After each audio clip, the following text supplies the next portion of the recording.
5 राज्यों के विधानसभा चुनाव के मद्देनजर राजनीतिक दलों का चुनाव प्रचार अभियान जारी है। प्रधानमंत्री मोदी मध्य प्रदेश में चुनाव के दौरे पर है। यहां उन्होंने सिवनी में एक जनसभा को संबोधित करते हुए कहा कि एमपी के मन में बीजेपी है और मोदी के मन में एमपी है।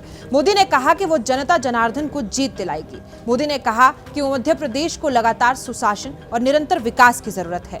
भाजपा की जीत जनता है, जनार्दन की गारंटी है। उन्होंने कहा कि मध्य प्रदेश से एक ही आवाज सुनाई दे रही है, एमपी के मन में बसे मोदी और मोदी के मन में बसा एमपी, इसलिए फिर एक बार भाजपा सरकार। पीएम मोदी ने कहा कि कांग्रेस मध्य प्रदेश में चुनाव नहीं लड़ रही, वो चुनाव लड़ने का ढोंग कर रही है। उसे पता है कि उसे चुनाव जीतना ही नहीं है। प्रधानमंत्री ने कहा कि कोरोना संकट से लेकर अब तक हमने 80 करोड़ लोगों को मुफ्त राशन प्रदान किया।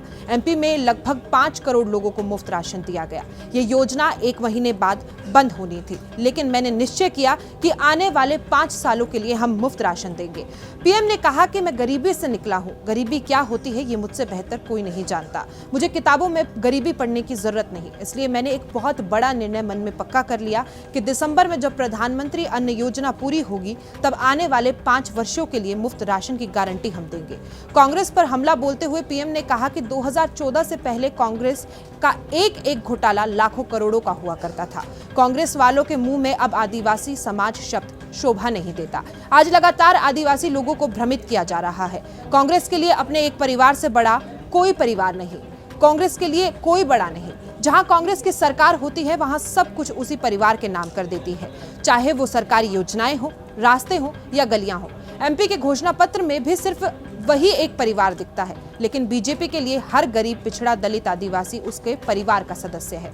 साथ ही पीएम ने कहा कि कांग्रेस का ना तो अपना कोई भविष्य है और ना ही उसके पास एमपी के युवाओं के भविष्य के लिए कोई रोड मैप है। कांग्रेस के नेता आज भी नाना नानी, दादा दादी के नाम पर वोट मांग रहे हैं। मतलब साफ है कि भारतीय जनता पार्टी कहीं ना कहीं ये साफ तौर पर जानती है कि चुनाव से पहले जो माहौल कांग्रेस के पक्ष में सभी राजनयिक पंडित बना रहे थे, वो शिवराज सिंह चौहान द्वारा घोषित की गई योजनाओं और प्रधानमंत्री के ईमेल के सहारे भारतीय जनता पार्टी के पक्ष में झुका है।